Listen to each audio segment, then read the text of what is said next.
as usual, you've had time to reflect on Boxing Day now. For any further thoughts on that game? Lots of thoughts on that game.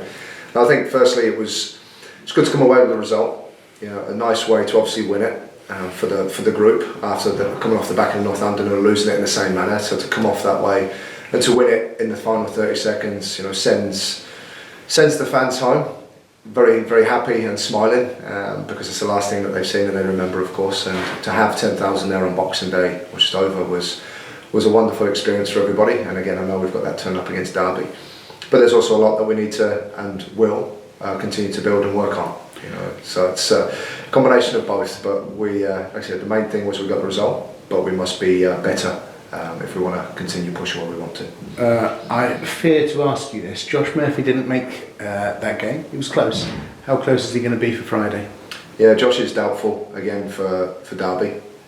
We've sent him for a scan, so we're just waiting for the outcome of that. Again, we're in a position where we're missing a few already, and we don't want to risk any more, especially our attacking players.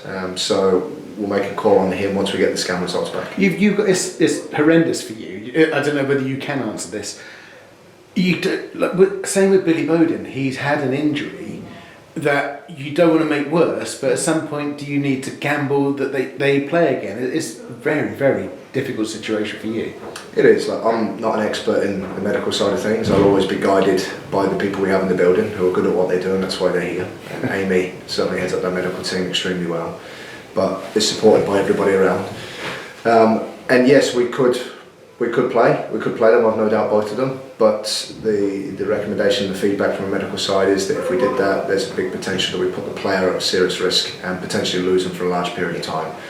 And the way we are at the moment, we simply can't. We would never do that anyway. It's player care and player welfare, and the player wouldn't want to do that, I'm sure, as keen as they would like to go on the field. So we'll continue working with the medical team, with the sports science team. We're doing everything they can to try and get these guys back fit and ready, not just to come back and play one game, but to come back and stay in for as long as possible. Against the Derby side, who they're probably the bookies' favourites before the season started, they're going to be strong. They're in good form as well. Yeah, they are. It's a good team. We said at the start of the season they would have been, I'm sure, one of the favourites, if not the favourite, to go up. But you know, we're at home. And we've shown at home how we play, the results that we take from home, and how important the fans are to us getting that as well. So you know, it's set up to be a good game. Two teams that we'd like to think at the end of the season will be up and around where they currently are, if not higher. And for those coming to watch, hopefully we can put on a good performance that gets the result for us.